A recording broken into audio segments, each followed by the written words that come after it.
Hello and welcome to this cool LED tutorial video. Today I'm going to show you how to fit the pE-400 series to the Nikon Ti2 inverted microscope.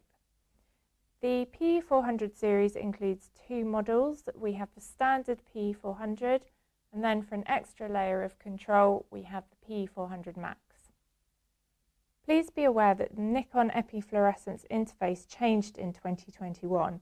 And the Ti2 model we have here is pre-2021. Both older and new Ti2 microscopes are compatible only with the pE-400 series variants, which deliver light through a liquid light guide.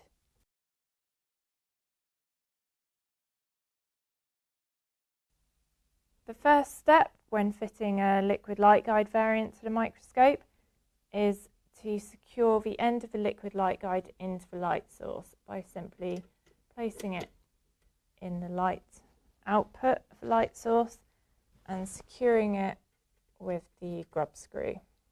You are now ready to fit your light source to the microscope.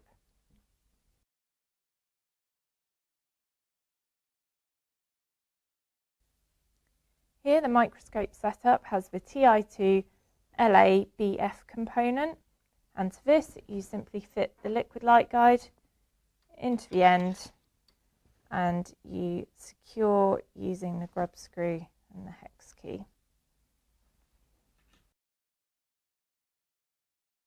On the new Ti2 models, you'll need to add the C fibre component on the epi-fluorescence module, which the liquid light guide will fit into.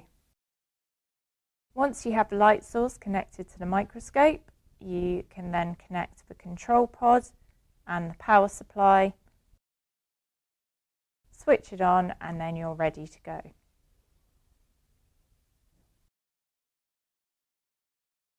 Thank you for watching this cool LED tutorial, and if you have any questions, please do get in touch.